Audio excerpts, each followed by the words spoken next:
এ কতটা আপন সেটা শুধু সময় আসলেই ভালোভাবে বোঝা যায়। কষ্ট সবারই থাকে, কেউ কষ্টের কথা সবাইকে বলে, আর কেউ মিথ্যে হাসি দিয়ে কষ্টকে গোপন রাখে।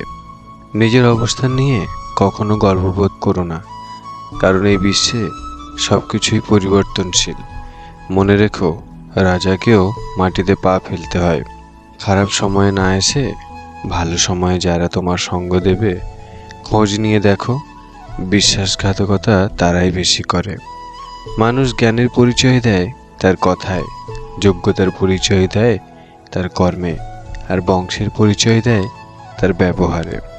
সত্যের পথে চললে কষ্ট হয় ঠিকই, তবে একটা সুবিধা থাকে, ওই পথে সবাই যাওয়ার সাহস পায় না। শুধু সাপ নয়, কিছু মানুষও খুবই বিষাক্ত হয়। সাপকে তবুও দূর থেকে চেনা যায়, কিন্তু বিষাক্ত মানুষদের চেনা খুবই কঠিন। মানুষ তখনই অহংকার করতে শুরু করে দেয় যখন সে তার যোগ্যতার চাইতে বেশি কিছু সহজে পেয়ে যায়। অর্থের শূন্যতার চেয়ে প্রিয়জনের শূন্যতা মানুষকে বেশি কাঁদায়। সরল মানুষদের সব থেকে বড় ভুল কিছু মানুষের অভিনয় বুঝতে না পারা। যার সাথে রাগ করে আপনি বেশিক্ষণ থাকতে পারবেন না, দেখবেন তার সাথে রাগারাগি বেশি হয়। যাদের তুমি কাছের ভাবো তাদের কাছে শুনতে পাবে গোল টেবিলের বৃত্তে তোমার গভীর সমালোচনা। জীবনে একমাত্র সেই সুখী হতে পারে যে সমস্ত পরিস্থিতিতে নিজেকে মানিয়ে নিতে শিখে গেছে। কাউকে নিজের চেয়ে বেশি ভালোবাসতে যেও না, কেননা ভালোবাসা এমন একটা জিনিস যা বেশি পেলে অবহেলা করে। কেননা ভালোবাসার মর্যাদা সকলে দিতে পারে না। রূপ দিয়ে তো সবাই নিজেকে সাজাতে পারে, যে গুণ আর চরিত্র দিয়ে নিজেকে সাজাতে পারে সেই তো আসল মানুষ।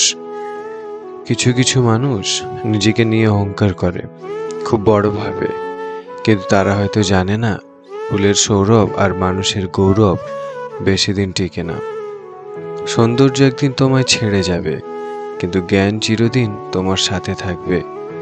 ভাঙা বিশ্বাস আর ফেলে আসা সময় কোনোদিন ফিরে আসে না। স্বপ্ন পালিয়ে যায় ঘুম ভেঙে গেলে, আর মানুষ পালিয়ে যায় স্বার্থ ফুরিয়ে গেলে।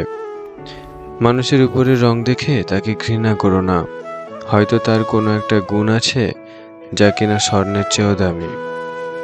নিজেকে ভালো রাখার দায়িত্ব নিজেকেই নিতে হবে, কারণ খারাপ থাকলে কেউ ভালো রাখতে আসবে না। চুপ থাকতে শিখুন, দেখবেন যে একদিন আপনার কাছে খারাপ ব্যবহার করেছে সেও একদিন আপনার পায়ে এসে পড়বে। তুমি কতটা কষ্টে আছো তা কেউ দেখতে আসবে না, কিন্তু প্রাণ খুলে হেসে দেখো, সে হাসিতে হিংসে করার মতো লোকের অভাব হবে না। কষ্ট সবারই থাকে, কেউ কষ্টের কথা সবাইকে বলে, আর কেউ মিথ্যে হাসি দিয়ে কষ্টকে গোপন রাখে।